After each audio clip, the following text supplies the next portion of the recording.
Okay welcome friends. जैसे कि हमें पता है कि एसएससी सीएचएसएल जो है टायर 2 जिसका है उसका डेट निकल चुका है and it will be on this 9th of January. Okay, ये 9th ऑफ जनवरी में जो होने वाला है। और अभी अगर देखा जाए तो आपका प्रिपरेशन लगभग कंप्लीट हो जाना चाहिए। कुछ फाइनल टिप्स एंड ट्रिक्स है जो इसमें अभी हम देखेंगे कि कभी भी अगर क्वेश्चन आए डिस्क्रिप्टिव पेपर जो कि है, अगर इसमें कभी भी क्वेश्चंस आए, चाहे वो लेटर हो, ऐसे हो, किसी का भी हो, तो उसको कैसे लिखना चाहिए, उसमें से कैसे लिखने से मार्क जो है अच्छा मिलेगा, उसमें कैसे किस तरह से लिखें कि अ, जो रीडर है, जो पढ़ रहा है पेपर, उसको भी इंटरेस्टिंग लगे।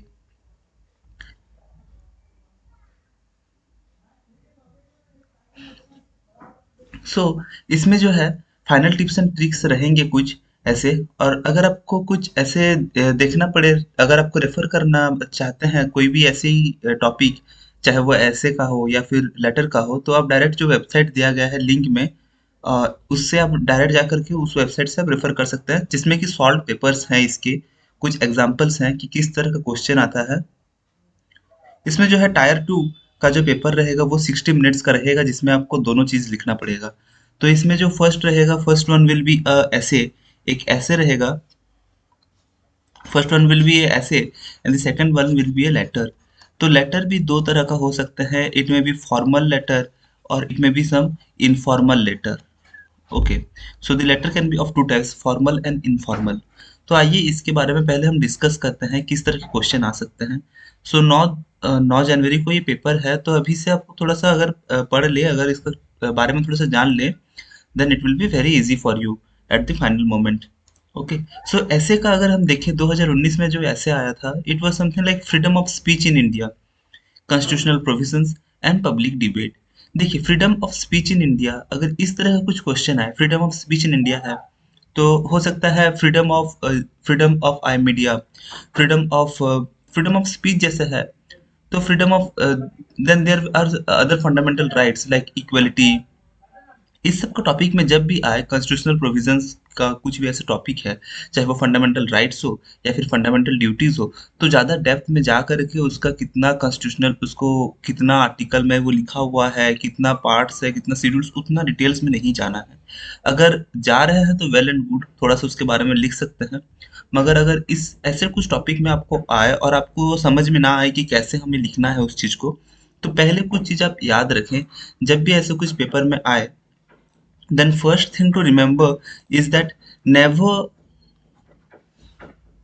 never ever write something that can hurt anyone। कुछ ऐसा चीज नहीं लिखना है जिसमें कि कुछ या फिर कुछ स्लैंग वर्ड्स हो, जिसमें कुछ ऐसी भाषा का प्रयोग किया गया हो जो कि उपयुक्त नहीं हो, जो कि वहाँ उपयोग करना सही नहीं हो। तो हमेशा right in a simple language, एक सिंपल लैंग्वेज में लिखिए, right in a formal manner, right. Then इसमें कुछ एक ही वर्ड को दो तीन बार रिपीट ना करें, नेवर रिपीट द वर्ड्स। अगर ये है कि आपको दो सेंटेंस बार बार आप वो चीज को रिपीट कर रहे हैं, then it does not make sense. Okay, words बढ़ाने के लिए आप लिख रहे हैं कुछ ऐसे, आपको कुछ ऐसे फील होता है रीडर को। Third thing is that remain with in the limits, limits के विद इन ही रहिए। तो जैसे कि आपको पता है कि ऐसे के लिए, फॉर ऐसे the word limit is 250 words। okay, for letter it is 150 words। so हमेशा ट्राई कीजिए कि लिमिट के अंदर में रहने के लिए। Okay, never try to exceed, और अगर एक्सीड होता है तो ये अब ट्राई कीजिए कहीं से कुछ काट सकें तो। Okay, so never exceed the limit. Maximum 230 से 250 के बीच में आपको सेंटेंस खत्म कर दीजिए, आप कैसे जो है उसको खत्म कर दीजिए 230 टू 250 के बीच, उससे ज़्यादा मत बढ़िए। Then Another thing which must be remembered is that try to keep the paper clean। Paper को साफ रखिए। अब पेपर को कैसे साफ रखना है, कोई भी अगर एक ऐसे आए तो उसमें हो सकता है आप कुछ, आपको जब भी टाइम मिलता है, you have 60 minutes. Okay, 60 minutes के लिए आपको पेपर को साफ भी कैसे रखना है, उसके बारे में, टॉपिक के बारे में सोचना कैसे है, कहाँ से पढ़ना है, ये सब भी याद रखना है। तो जब first thing is that read the question, question को पहले अच्छे से पढ़िए कि क्वेश्चन में क्या मांगा गया है। उसके बाद थोड़ा सा कुछ माइंड में ही कुछ सोच लीजिए कि आपका जो स्टार्टिंग रहेगा, स्टार्ट कहाँ से करेंगे, खत्म कहाँ से करेंगे, बीच में टॉपिक्स क्या क्या है। और वहीं से बीच में सोच लीजिए कि क्या कुछ एग्जाम्पल्स रिलेवेंट है फॉर एग्जाम्पल जो टॉपिक हमारा यहाँ दिया गया है, freedom of speech in India, constitutional provisions and public debate. अगर इस टॉपिक को हम देखा जाए तो ये कुछ आर्टिकल 370 में भी कुछ जो है इसको कैंसिल कर दिया गया था। जम्मू एंड कश्मीर का जो पार्टीशन हुआ था, जम्मू एंड कश्मीर को जब इंक्लूड किया गया था हमारे कंट्री, हम लोग का कंट्री के साथ, तो एज ए स्टेट, तो तब कुछ आर्टिकल 370 ये सब कुछ को बंद कर दिया गया था। कारण क्या था कि अफ़वाह ना फैले, चीज़ों का गलत इस्तेमाल ना हो। तो जब भी इस तरह का कुछ ऐसे आए तो आप इसके बारे में देखिए, क्वेश्चन में अगर आप देखें तो यहाँ पे एक दिया गया है constitutional provisions and public debate. Means public debate, लोग इसमें क्या डिबेट करते हैं, लोगों का मतभेद मतभेद कहाँ होता है, उनका जो ख्याल है कहाँ पे वो दोनों डाइवर्स होता है, कहाँ पे स्प्लिट होते हैं। तो इस चीज़ को जानना बहुत ज़रूरी है।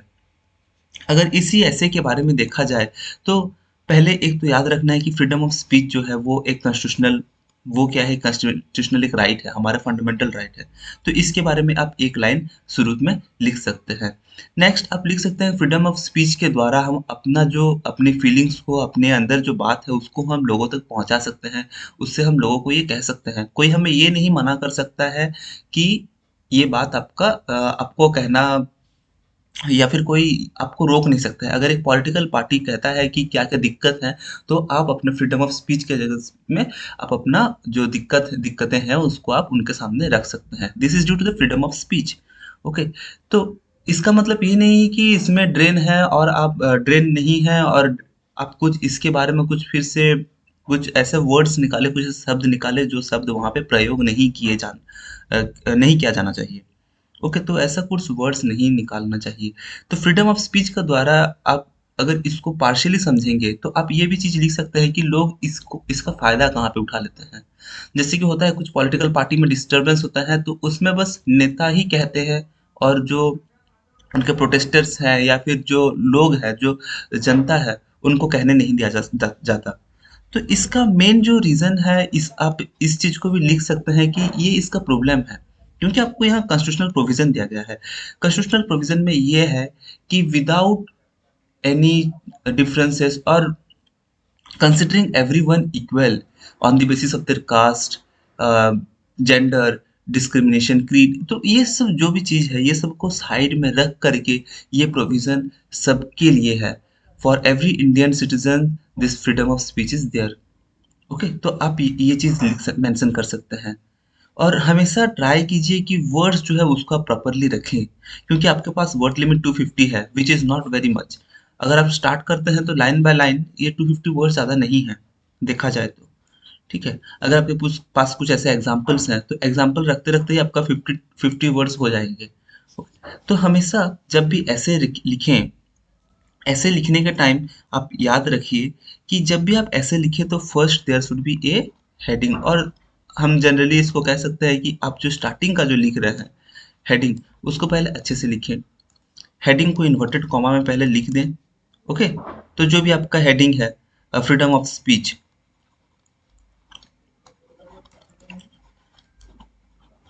Okay, freedom of speech, constitutional provisions and public debates जो भी है उसको पहले लिखें। नेक्स्ट नेक्स्ट लाइन में जाइए, थोड़ा सा अच्छा से, थोड़ा सा स्पेस यहाँ पे छोड़िए और यहाँ से स्टार्ट कीजिए। Freedom of speech is a part of the fundamental, is a part of our fundamental rights. In the constitution it is mentioned as a part of our fundamental rights. Okay, तो यहाँ से आप start कर सकते हैं। तो हमेशा एक छोटा सा एक ब्रीफ उसके बारे में ओवरव्यू दीजिए। फ्रीडम ऑफ स्पीच के जगह में अगर यहाँ पे आए ई श्रम कार्ड, ई श्रम कार्ड, तो ई श्रम कार्ड क्या है, पहले इसके बारे में थोड़ा सा आप डिटेल्स दीजिए। Then this is the heading. Okay, heading complete करने के बाद देन अपना बॉडी स्टार्ट कीजिए। बॉडी जो है क्या है, बॉडी बॉडी में आप इसका जो भी टॉपिक है, ई श्रम कार्ड, बेनिफिट्स ऑफ ई श्रम कार्ड। ओके, बेनिफिट्स ऑफ ई श्रम कार्ड, तो इसको आप यहाँ से ई श्रम कार्ड का बेनिफिट लिखना ना शुरू करते, पहले आपको हेडिंग थोड़ा सा दीजिए, उसके बारे में थोड़ा सा बताइए। जरूरी नहीं कि इसको 100 वर्ड्स में बताएं, you can keep it up to 30 to 35 words और 40 वर्ड्स, उसके बीच में रखिए।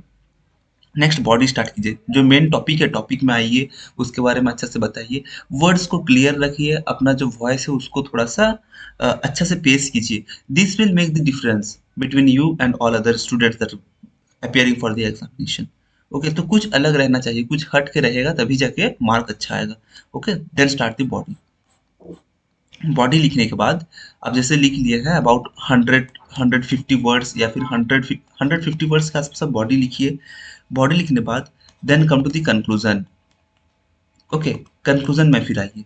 कंक्लूजन में लिखिए कि जैसे हो गया है फ्रीडम ऑफ स्पीच का, तो फ्रीडम ऑफ स्पीच का हम कंक्लूजन में लिख सकते हैं कि but freedom of speech is sometimes misutilised by the public or by the politicians in various parts और various speeches।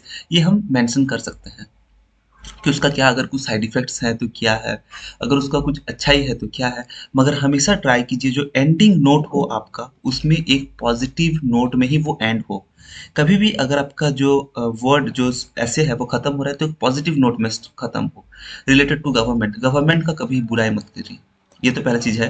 Because you are appearing for an examination for CHSL that is for a government job, और आप government job के लिए apply करके अगर आप government का बुराई करेंगे then you will not get good marks. Okay, so try कीजिए कि आप अगर भी यहाँ पे कुछ मेंशन भी किए हैं कि हाँ इससे कुछ साइड इफेक्ट्स हो रहा है, तो एंडिंग नोट्स में आप ये लिख दें कि फ्रीडम ऑफ स्पीच जो है ये हमें उतना ताकत देता है कि हम अपने आप को एक्सप्रेस कर सकें, और इसके लिए हम बहुत खुश हैं कि हम बिना किसी डर से हम अपना आवाज को हम रख सकते हैं।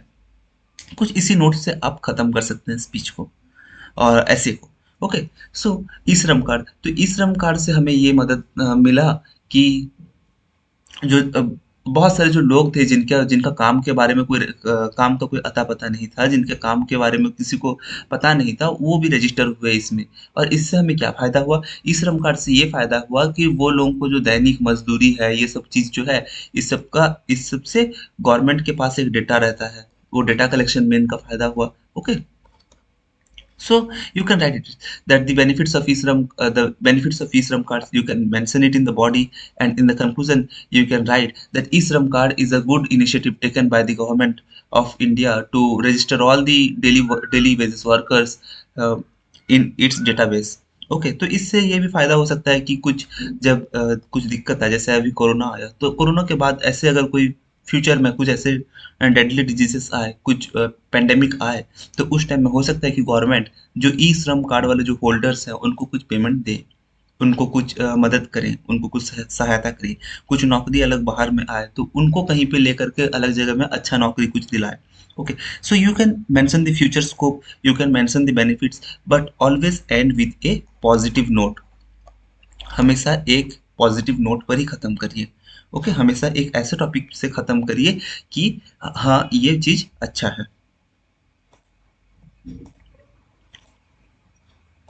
Okay, now this is about the ऐसे। अब ऐसे में आपको कितना टाइम लगना चाहिए, 60 मिनट्स से आपको अबाउट 30 मिनट्स में ऐसे कंप्लीट करना है, प्लस 5 मिनट्स आप एक्स्ट्रा ले सकते हैं। ओके, सो अबाउट 35 मिनट्स के अंदर आप ऐसे खत्म कर लीजिए। 5 मिनट पहले आप लीजिए क्वेश्चन पढ़ने के लिए, then you have 35 minutes to complete the essay. Now अभी हमारे पास बचते हैं 20 मिनट्स। तो 20 मिनट्स में क्या करेंगे, 20 मिनट्स में लेटर लेटर है, लेटर के बारे में भी आप उसी पहले का जो 5 मिनट है उसी टाइम ही आप पढ़ लें लेटर के बारे में। ओके, और अगर आप लेटर के बारे में नहीं पढ़े हैं, अगर आप ये लेटर इसके बारे में आप नहीं पढ़े हैं, then try to complete it within 25 to 30 minutes. Essay को अगर आप इस टाइम रेंज में नहीं कंप्लीट करते हैं तो लेटर समझने में, लेटर के बारे में क्या लिखे इसके बारे में जानने में, हालांकि ये 150 मार्क रखता है, बट ये सब एग्जाम में 1 मार्क भी बहुत मैटर करता है। Okay, so 1 mark also matters very much in this type of examination. So try to complete as soon as possible, try to keep the handwriting very clear, ताकि जो पढ़ने वाला है वो अच्छे से पढ़ पाए। Okay, and try to be within the limits. Next अभी लेटर में देखते हैं, जैसे कि ये है 2019 का जो क्वेश्चन पेपर आया था उसी का लेटर है। What is the letter, you are Suresh, house number 323, Devnagar Delhi, a tribal activist living in Delhi, write a letter to district authority, SDM और collector, Bastar, Chhattisgarh, for problems faced by the tribal community. तो इसका मतलब क्या है, पहले लेटर को अगर आप समझ ना आए तो दूसरी बार पढ़िए, तीसरी बार पढ़िए, पहले आप लेटर को समझ लीजिए कि क्या मांगा गया है। तो इसमें कहा गया है कि आपका नाम सुरेश है, घर नंबर इतना इतना दिया गया है, ओके, आपका एड्रेस दे दिया गया है। तो एड्रेस देने का मतलब क्या है, इसमें भी अभी हम लोग आएंगे। तो आपका काम क्या है, पहला तो काम है आप एक ट्राइबल एक्टिविस्ट हैं, जो कि ट्राइबल कम्युनिटी घूम घूम के ट्राइबल कम्युनिटी में क्या एक्टिविटीज चल रहे हैं, क्या चीज चल रहा है, आप ये सब चीज के बारे में आप एक्टिविस्ट है, मतलब ये सब चीज का आप ध्यान रखते हैं, ये सब चीज का नोट रखते हैं, न्यूज़पेपर में पब्लिश करना हो, कुछ भी आर्टिकल हो, तो ये सब चीज आप कराते हैं ट्राइबल कम्युनिटीज के बारे में। ओके, ट्राइबल एक्टिविस्ट का काम वही रहता है। Write a letter, write a letter to district authority, district authority को लिखना है, कौन है वो, एसडीएम है, जैसे कलेक्टर हो गया, वो उनको लेटर लिखना है, कहाँ का है, उनका एड्रेस दिया गया है Bastar Chhattisgarh, for problems faced by the tribal community. इसमें आपको प्रॉब्लम दर्शाना है, अपना ट्राइबल कम्युनिटी जो है, आप छत्तीसगढ़ घूमने गए हैं, वहाँ का कुछ ट्राइबल कम्युनिटी आप देखते हैं, उनसे आप मिलने गए हैं, उनका एक्टिविटीज को ट्रैक करने गए हैं, उनका काम नज़ारा क्या सब चीज़ को जो भी आप ट्रैक करने गए हैं, वो क्या क्या प्रॉब्लम फेस कर रहे हैं, इन चीज़ों के बारे में आपको मेंशन करना है यहाँ पे। ओके, तो इसका जो आपको मिल जाएगा सैंपल, वो आपको मिलेगा हमारे वेबसाइट में, जो कि है E S, here I am writing it, okay, so the website is ESPARX, esparks.in slash chsl, chsl slash chsl, okay. तो esparks.in जब जाएंगे होम पेज में, और यहाँ पे आप स्लैश chsl में जा सकते हैं, लिंक आपका डिस्क्रिप्शन में भी लिंक है, तो वहाँ से भी डायरेक्ट जा सकते हैं। तो यहाँ से आप डायरेक्ट जो लेटर है उसका जो सैम्पल फॉर्मेट्स है, ये सब आप देख सकते हैं किस तरह से लेटर लिखा गया है। अगर उसी तरह से आप लेटर लिखें तो मार्क फिचिंग होगा। और ट्राई कीजिए कि अगर आपके पास कोई ऐसे बुक हो, वहां से लेटर कभी भी रट्टा मार के ना लिखें, कभी भी रट्टा मार के लेटर जो है कभी भी ना लिखें। एक तो पहला चीज हो सकता है वो लेटर आपको मिले ही ना, ऐसा, but then also if you are getting any such letters, then कभी भी रट्टा मार के ना लिखें, उसमें अपना कुछ वैल्यू एडिशन करें, कुछ पॉइंट्स अपना मिलाएं। आइए पहले इस लेटर के बारे में आते हैं, इस लेटर का फॉर्मेट क्या होता है। जनरली ये जो है सब क्या है, सब फॉर्मल लेटर है, तो बिजनेस लेटर्स जो भी है, ओके। तो इसमें पहले आपका एड्रेस लिखना है, पहले आपका एड्रेस यहाँ पे लिखना है, जो भी है, हाउस नंबर और दिस, जो भी आपका एड्रेस दिया गया है, and here the Delhi, okay. Delhi लिखने के बाद ये सब है लेफ्ट साइड में। देन आपको डेट लिखना है, डेट जो भी आपका डेट है, देन टू दी कलेक्टर और एसडीएम, और क्या दिया गया है वहां पे, टू दी डिस्ट्रिक्ट अथॉरिटी, आप ये भी लिख सकते हैं, ओके। यहाँ पे डायरेक्ट आप लिख सकते हैं टू दी कलेक्टर और एसडीएम और district authority, to the collector Bastar Chhattisgarh, okay. इतना मेंशन करने के बाद एक लाइन छोड़िए, फिर यहाँ से अच्छा से लिखिए डियर सर, और you can write respected sir, जो भी आपको कंफर्ट लगे, dear sir, respected sir.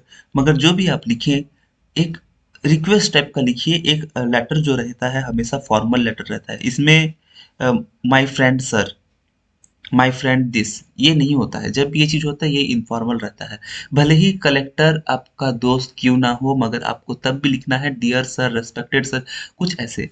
Hindi में लिख रहे हैं तो महोदया, महोदय, महोदया लिख सकते हैं। देन you can write मान्यवर, okay, then you may write आदरणीय, okay, so try to write in a very formal matter, in a very formal manner, okay, then dear sir, I am, आप डायरेक्ट यहाँ से start कर सकते हैं, I am this and travel activist from Delhi, and I visited Chhattisgarh during this period, during this season, and I saw there were some, the tribal communities are facing, okay. तो इसको direct problem में आने से पहले कुछ चीज लिखें, कुछ चीज ऐसे लिखे जैसे कि everything was fair, the visit was good, but I want to mention some problems. Visit अच्छा था, मगर हम कुछ प्रॉब्लम ऐसे मेंशन करना चाहते हैं जो कि ट्राइबल कम्युनिटीज हमारे फेस कर रहे हैं।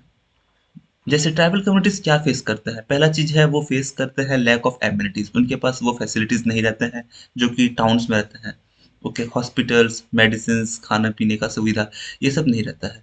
और जब भी आप अगर हिंदी में लिखते हैं तो यहाँ से आप लिख सकते हैं सविनय निवेदन है कि, या फिर आप लिख सकते हैं कि छत्तीसगढ़ में छत्तीसगढ़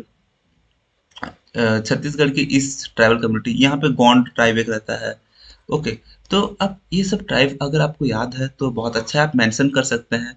अगर नहीं मेंशन करना चाहते तो आप नहीं भी मेंशन कर सकते हैं, जानते नहीं है तो मेंशन भी नहीं कर सकते हैं, कोई दिक्कत नहीं है। Okay, better not to mention इसमें, क्योंकि नहीं दिया गया है कि ये ट्राइब है। ट्राइबल कम्युनिटी मीन्स बहुत सारे ट्राइब्स भी मिल करके रहते हैं, तो उनके द्वारा जो जो प्रॉब्लम्स है आप यहाँ पे मेंशन करें कि उनका क्या प्रॉब्लम है, जैसे कि हॉस्पिटल्स हो गए, मेडिसिन हो गए, ये सब चीज़। उनका रोड में भी, उनका रोड भी अच्छा नहीं होगा, मे बी उनका जो खाना पीना है वो भी अच्छा नहीं होगा, पानी पीने का पानी का सुविधा नहीं होगा। तो सो you can mention it. Second thing जो ट्राइबल कम्युनिटीज फेस करते हैं वो है लैक ऑफ टेक्नोलॉजी। टेक्नोलॉजी उनके पास ज़्यादा नहीं रहता है, तो you can face that they they are also facing lack of technologies. और ये भी आप मेंशन कर सकते हैं कि वो लोग बिछड़ गए हैं अपने, जो हम जितना मॉडर्न हो रहे हैं वो लोग हम लोग से, they are deprived of modernisation. हम इसको भी लिख सकते हैं, दे आर डिप्राइव्ड। डिप्राइव्ड मतलब पीछे रह गए हैं, उनसे चोरी कर लिया गया है, दे आर डिप्राइव्ड, या फिर उनको दिया नहीं गया है, they are deprived of modernisation. Okay, तो ये सब चीज़ हम मेंशन कर सकते हैं कि उनका ये प्रॉब्लम है, ये हम वो ये चीज़ फेस कर रहे हैं। So your work as a tribal activist, आपका काम क्या होगा? आपका काम रहेगा कि आप जो कलेक्टर है उसको आप करेक्ट करेक्ट इन्फॉर्मेशन पहुंचाएं।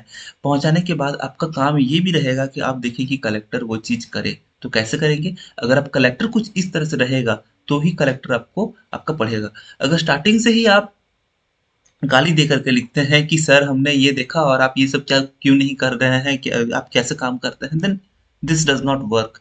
ओके, ये काम नहीं करता है। So here always remember to keep positive statement, negative statements कभी भी यहाँ ना लाए। Okay, keep positive statements. कभी भी ये नहीं करना है कि हम देख रहे हैं कि कलेक्टर जब से चेंज हुआ है तब से काम अच्छा नहीं चल रहा है ट्रैवल पीछे। Okay, so never put wrong statements. Then second thing is slangs यहाँ पे भी यूज नहीं करना है, never use slangs. Okay, third ये है कि स्टेटमेंट्स जो है क्लियर क्रिस्प रखना है, 150 वर्ड्स के अंदर रखना है। 150 वर्ड्स के अंदर आपका ये सब भी आता है, हाउस नंबर, कलेक्टर, जो भी आप लिख रहे हैं।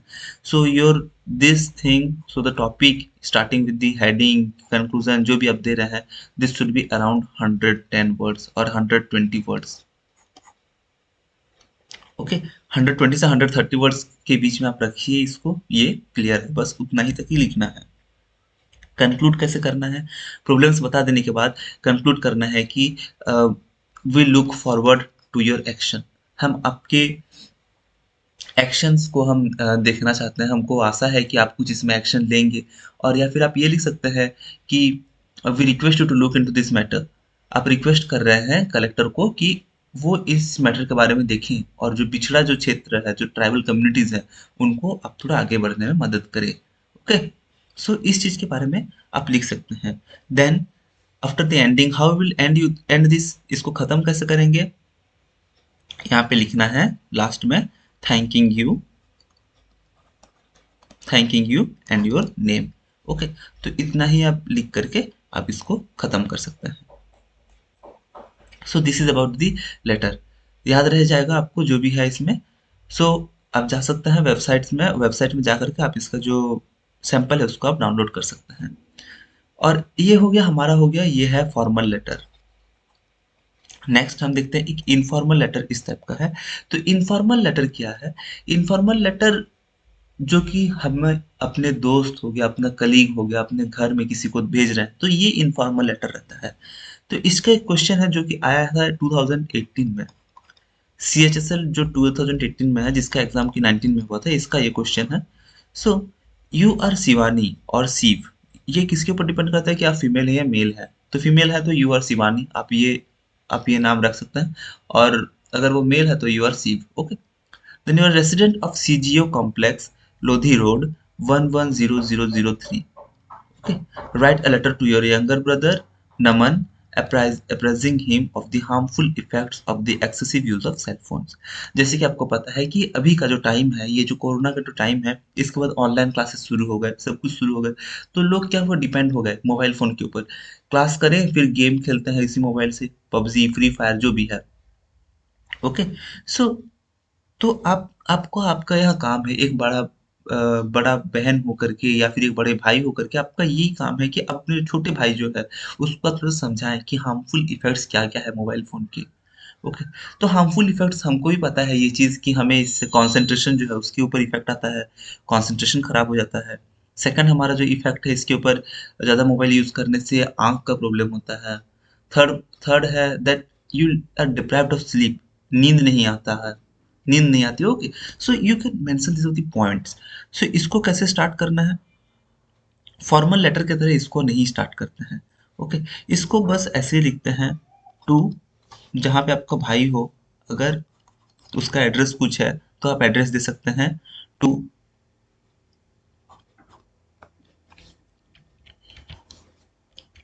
नाम नाम क्या दिया था? रमन।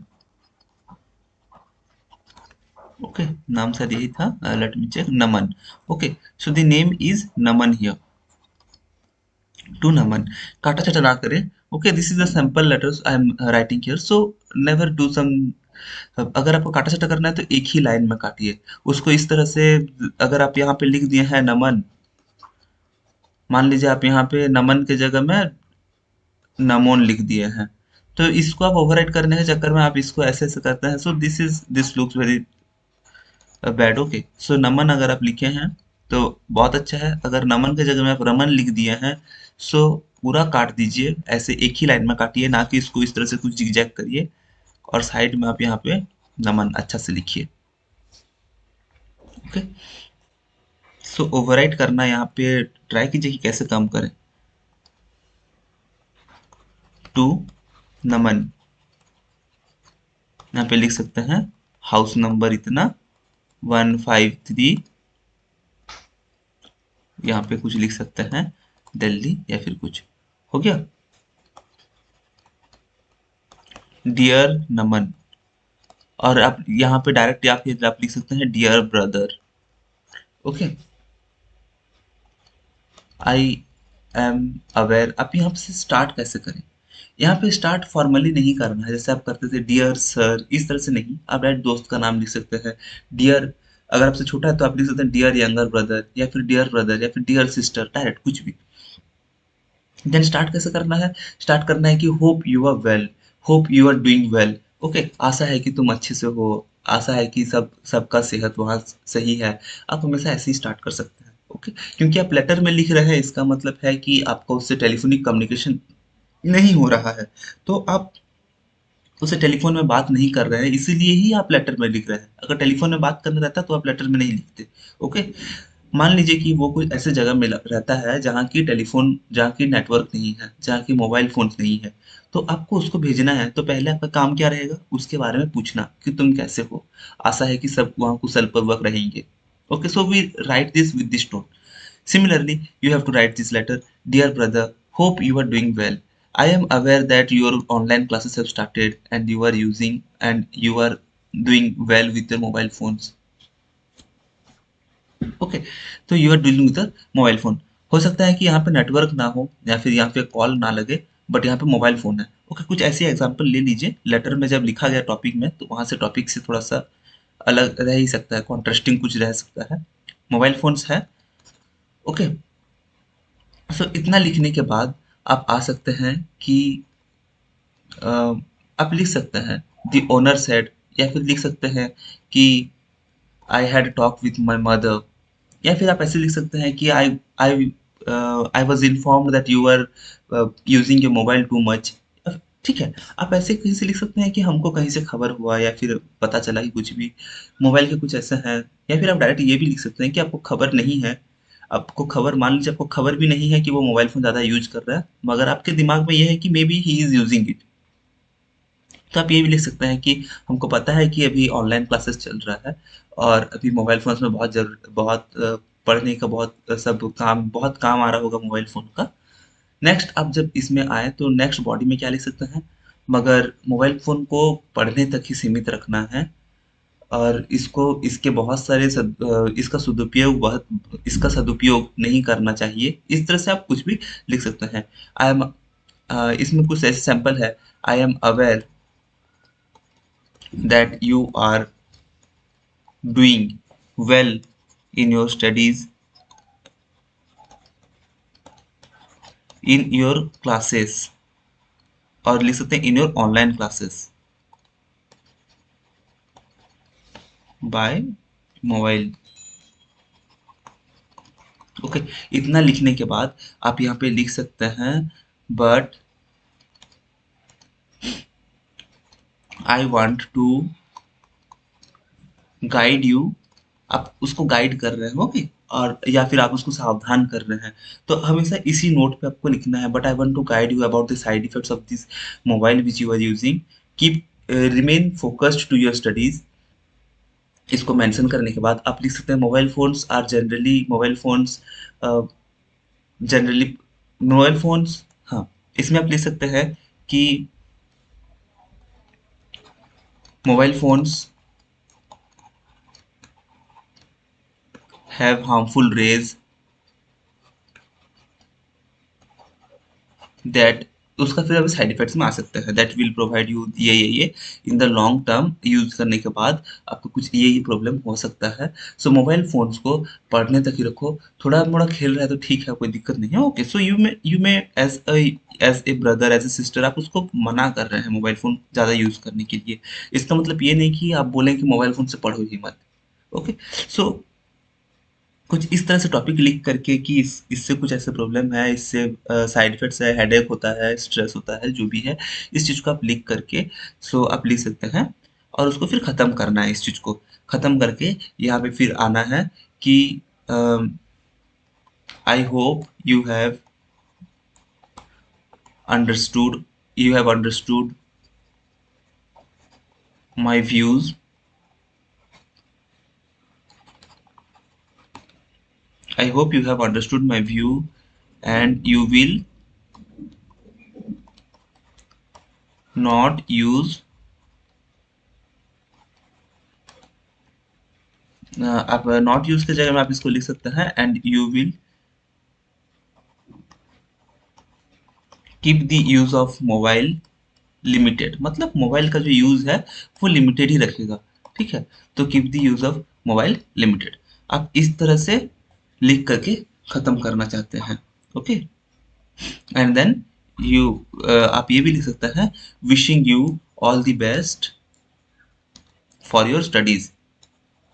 अब इस तरह से भी कुछ फॉर्मल स्टेटमेंट्स दे करके आप खत्म कर सकते हैं बात को। कभी बात जो खत्म हुआ तो आप हमेशा जब जब दोस्त से बात करते हैं कैसे करते हैं, बाय, आप उसको बाय करके विश करते हैं। सो सिमिलरली लेटर में भी आप लिख सकते हैं कि जैसे हिंदी में हो जाता है कि बड़ों को मेरा प्रणाम और छोटे को मेरा आशीर्वाद देना, इसी तरह से हम यहाँ पे लिख सकते हैं कि wishing you all the best for your studies और फॉर योर एग्जाम, कुछ भी है तो इस चीज को आप लिख सकते हैं।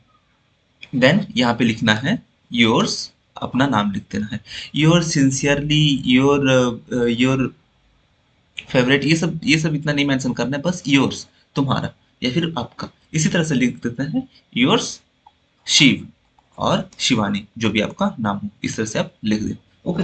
लेटर को छोटा रखना है, 150 वर्ड्स में खत्म करना है।